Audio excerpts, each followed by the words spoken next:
Თქვენი ფრაზაა კიდე რომ მიზეზოდ დავშორდით, ხო? ხო, აი ესეთი მიზეზი, რაღაცა კონკრეტული მიზეზი არ იყო, ალბათ დაღლა იყო. ჩემი ყოფის და ჩემი ცხოვრებისგან დაიღალა. ძალიან გიჟივით ცხოვრობდი რა. და მეგობრობის შენარჩუნება და შორობის შემდეგ ნუ ეხლა ორი საერთო შვილი ყავს. არა, მე ვერ წარმომიდგენია იცხოვრო 16 წელი ადამიანთან და მე დაკარგო. ან საერთოდ ისეთ კონფლიქტში გადაიზარდოს, რომ აი რომ ხოცავენ ხოლმე ყოფილი ცოლ-ქმარებთან. ჩემთვის გაუგონა ვერ ხვდები რანაირ შეიძლება ეს მოხდეს. ის წლები ხო არსებობენ. ის დღესასწაულები ხო არსებობს, რაც ის ხო არ გამქრალა. თუმცა ერთი მომენტია ხოლმე, როდესაც ოჯახი ინგრევათ ადამიანებს მეორედ უჭირთ ამ ნაბიჯის გადადგმა. ქონდათ ეს მომენტი, ეს ბარიერი? არ ვიცი, არ ვაპირებდი ცოლის მოყვანას საერთოდ ჯერ. უბრალოდ ნინო ჩემი ცოლი რა. სულ მომწონდა აი ეს ჩემი პოეზიის ქალი უპასუხო სიყვარული სულ ის იყო ხოლმე. თან ძალიან პატარა ვნახე პირველად და მე ხშირად რამდენი ვხედავდი რატომღაც მისი ბედი მაინტერესებდა ხოლმე რა, გათხოვდა, რა შვება. ერთხელ რაღაცა რომანი დაიწყო და გაუბრაზდე შუაში ვიყავი საერთოდ. და მის დაქალს დავეწიე ზღვაში, ველოსიპედზე იჯდა. ვეჩხუბე და ის მოსულა მე უკვე როგორც ცოლმა მომიყვა და ეს გიჟი ხო არ არის უთქა. რომ დავცილდი ცოლს, მე ვიყავი პარიზში. დავბრუნდი და მე პარიზიდან მე წავედი მოსკოვში და აღმოჩნდი ქალთან, რომელთანაც ერთი კვირა მქონდა პარიზში რაღაცა რომანი. და ორი წელი ცხოვრობდი ქალს, რომელსაც არ ვიცნობ. იმის შვილთან ერთად და საერთოდ უცხო სამყაროში აბსოლუტურად. ყავდა მილიარდერი ქმარი, ვიღაცა ბამბუკ საწყალი გარდაიცვალა ეხლა და სულ მირეკავდა პარიზიდან, თითებს მოგაჭრიო. ანუ იცოდა. არა, წამოვიდა ის ქალი, მიატოვა ის ქმარი. დატოვა? როლს-როისები, მილიარდები, ერთი ჩანთით დამადგა თბილისში რა.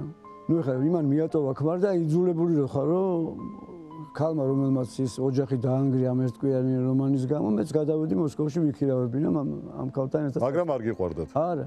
და ის იქიდან მემუქრებოდა რომ თითებს მოგაჭრი და მომწყარეს არ გინდა თითებს ფეხები მომაჭრი თითებს ხელის თითები მეთქი მჭირდება რა აქედან შეყირებოდი და თვითონ პარიზშივე მოხდა ეგეთი რამე ეს ქმარი იყო სადღაც წასული შვეიცარიაში და მე ამასთან სახლში ვიყავი და რომ დარეკა მამის მობილმა უძახდი და ავიღე იქიდან უწევ რაღაცა რუსულად ჩეჩნური აქცენტი შენ ვინახარ თუ რაღაცა და ნუ მეთქი შენ ვინახარ და მე ვარ აბდულაო რა ეს აბდულა იყო დუდაევის ტელეხრანწერი რა თურმე რა. ასო.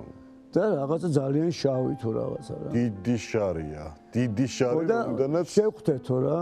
იმანი ფიქრა ახალი იმის ბიზნესის კონკურენტი გამოჩნდა ამ ქალზე არც უფიქრია რა. ხო. და ეს ხდება რესტორანში დაუნიშნე შეხვედრა იქ გავიცანი ეს გოგო ეს რუსი ჩემი პარიზელი შვილის დედასთან რესტორანში. და მე ვიფიქრე რომ ვიღაცა აბდულას ხვდები რა. და ჯობია რომ გავქრე ამან მაინც იცოდეს და იმ რესტორანში დაუნიშნე შეხვედრა და მე და გელა წულაძე მოტოციკლეთით გელა ფუნჯით მე დისკებით მივედით და ისინი ავტომატურად დიდი დაცვა დგას რაციებით გარეთ ამ რესტორანთან რა შევედი ეხლა რა და ამან გამიყვანა ჩემო შვილის დედამ და ეხლა თქვიო რომ შენ იქ მიხვედი რომ დისკები დაგელაგებინა იქ დიდი სახლია და ვითომ არ გეტეოდა თავიდან დაუჭირდა და ესე ვთქვი და მე დავიწყე სმა და რომ დავთვალე არ მომეწონა ჩემი შიშის აქციელი. და მე ვთქარი, მე მოგატყუა მეთქი რა, იმასთან რომანი მაქვს მეთქი და ამან რაღაცა გადავიდა ჩეჩნურზე. უცებ ამ დავცვამ, შემოვიდა, გამიყვანა შამსვეს მანქანაში და რომ გადაგარჩინოთო გვინდაო რა. რაღაცა არ ხარო შენ ეხლა სასიკვდილო ლოკაციო და წამიყვანეს აეროპორტში. ამიღეს ბილეთი შამსვეზე და გამეშვეს თბილისში. გადაგარჩინეს. გადამარჩინეს, მართლა გადამარჩინეს რა. და ნუ ბოლოს ესე ჩვენ აჩხუბრები ვიყავით მე და ჩემი ცოლი და ეს დამადგა თავზე ერთ კვირაში ეს გოგო ჩანთით რომ გავცილდი ქმარს. აი ეს იყო ალბათ ბოლო მიზეზი რამაც დაგვაცილა მე და ჩემი პირველი ცოლი და ნუ გადავედი მოსკოვში საცხოვრებლად და ამის გაგრძელება იყო ძალიან სასაცილო. მიშა კალატოშვილი ჩვენი გენიალური რეჟისორი მოვიდა ჩემთან სახლში სტუმრად. ამ დროს ჩამოსული არის თბილისიდან ლიკა ჩემი გოგო, ლუკა პირველი ცოლისგან შვილები. ჩამოვიდა პარიზიდან ჩემი შვილი, დედა მისი ქმარი და თვითონ ეს ბამბუკი თავის ვიღაც ახალ ნაშასთან ერთად შეკრება და მირეკავს ეს ბამბუკი რომ შევხვდეთო რა და რაღაც მაიაკი იყო ეგეთი კაფე და შევხვდით რო შევხვდით დავჯექი და 1-3 ტელახრანი წელი უდგას უკან რა და მეთქი რა თემაზე ჩვენ უნდა ვილაპარაკოთ, მეთქი უხერხულია, მეთქი ხა ესე მოწმეებისთან ლაპარაკი და რო შევხედე 2 მეტრიანი კაცი იყო და დანგრეული იყო რა, სკოლიდან ყვარებიათ ერთმანეთს და რაღაცა მეთქინა რა. და მეთქი რაღაცაც გავამხნევებ და მეთქი მე მგონია რომ შენ ისე გააბრაზე მეთქი რომ შენ უყვარხარ უბრალოდ ჯინაზე გაგიკეთა მეთქი და გავუთვა თვალები რა.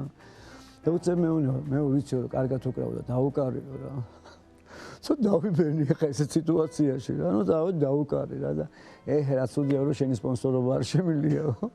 და აქედან წამიყვანა რესტორანში და მე ჩემი შვილის დედა ეს ფრანგი ქმარი და ერთად ვიქეიფეთ რა. და მეორე დღეს მოვიდა ჩემთან პახმელიაზე გამოსასვლელად, უკვე თავის ცოლისადაც ცხოვრობს რა, სხვანაირი მენტალიტეტია. ანუ ფაქტიურად მეგობრობა და მეგობრობაში გადავიდა და ეს რო ამოვიდა დედა ჩემიც იყო ჩამოშდა, იფიქრა რომ რაღაცა საშინელება მოხდება. და დაურეკა ვიღაც ნაცნობ ქართულ ბიჭებს რა, რომ მოდით რაღაც დათოს დაადგნენო რა. და ისინი მოვიდნენ და მე მეკითხებიან ესო ვინ არისო? მე და ეხა მაგარი ისტორიას გიყვები. მეთქი ეს ჩემს ორ შვილზე, ეს არის მეთქი ჩემი პირველი ცოლისგან ლიკა და ლუკა.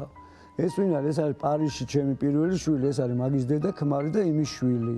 ეს ვინ არის? ეხა ამ ქალთან რო ცხოვრობ, მაგის ქმარი, ეს იმის ნაშა და ეს მაგათი შვილი და თქვენი სანტა ბარბარა დედავადი და წავიდნენ. ვერ გაერკვა ხო რა? და დაიბნენ მაგრამ. მე შევეცდები რომ სანტა ბარბარა ცოტა მაინც ამოხსნა. მოკლედ თქვენს ცხოვრებაში იყო პირველი შემთხვევა, როდესაც სერიოზული ურთიერთობა გქონდათ ქალთან. მოგვიანებით წლების შემდეგ გაიგეთ რომ მაშვილი გაუჩენია თქვენგან და ეს ის ქალი იყო რომელმაც გითხრათ რომ არ მიყვარხარო და წავიდა. პირველი კურსელი ვიყავი, ჩვენთან კონსერვატორიაში ხო სწავლობდნენ. პლუს ასპირანტურაში კი არ ჩამოდიოდნენ, უცხოელებს ჰქონდათ ესეთი სტაჟირება 6 თვიანი. და იყო ესეთი ვესნა ერქვა იმ გოგოს ჩამოსული და მაშინ ძალიან დიდი მეგონა რა, ისინი კონსერვატორია და ασპირანტურა დამთავრებული ჩამოდიოდნენ 28 წლის, ახლა მე 17 წლის და მაგას აქში ეს სხვაობა საკმაოდ დიდია. ხო, 11 წელი. ეს 6 თვე ქონდა რომანი და მე როგორ იყო, ცოტა საბჭოთა კავშირი იყო და ეს რკინის ის იყო კედელი, რომ მიდიოდნენ სამუდამოდ ემშვიდობებოდი რა, იმიტომ რომ სად იყო მობილი, სად იყო Facebook-ი, რომ რაღაც კონტაქტი გაგრძელებულა. წავიდა ეს გოგო და ამშვიდობე.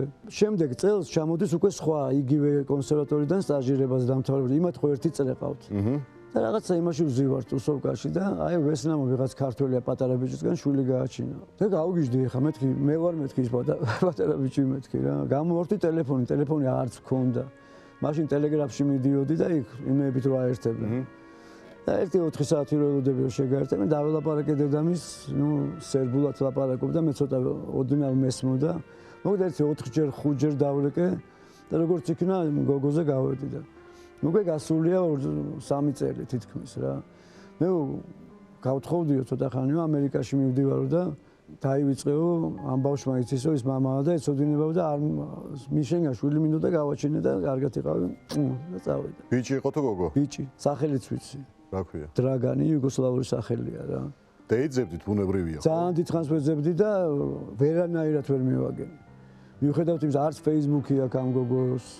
შეიძლება სხვა გვარზეა, აი ვირტუალურ შეიძლება სახელით შეიცვალა. შეიძლება ვირტუალურ სივრცეებში ვეძებე და ვერანაირად ვერ ვიპოვე. ამზე გექნებათ ნაფიქრი.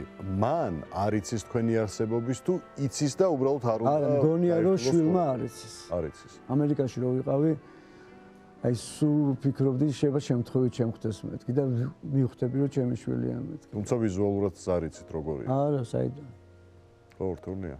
მეორე შვილის არსებობაც შემთხვევით გაიგეთ. არა, მეორე შვილის არსებობა ვიცოდი, უბრალოდ არც ცოლად მოყვანას ვაპირებდი რა, ეს იმ პერიოდში ახლა როდესაც სტუდენტი ხარ, ერთი კი და 7 რომანი გაქვს რა. ხო. და ნუ ამ ქალთან ვიჩხუბებდი, დავცილდებოდი, ბალერინა იყო ეს ქალი. და მოხდა ისე, რომ ყოველი ზაფხული მივქროდი ხოლმე ახლა ერთი სული მქონდა ბიჭუნთაში როდის ჩავიდოდი და მეუბნება ფეხზე მეთვალო. და ესე ბევრჯერ მომატყო რომ შევრიგებულიყავით რა. და ამ ეტაპზეც რომ მითხრა, ერთხელ დაჟე ბალიშიც დამხვდა რა. და მითხრა რომ ფეხზე მეთვალე წავედი მე რა, ივნისი, ივლისი, აგვისტო, სექტემბერი და ჩამოვედი ოქტომბერში და მართლა რომ დამხვდა დიდი მუცლით.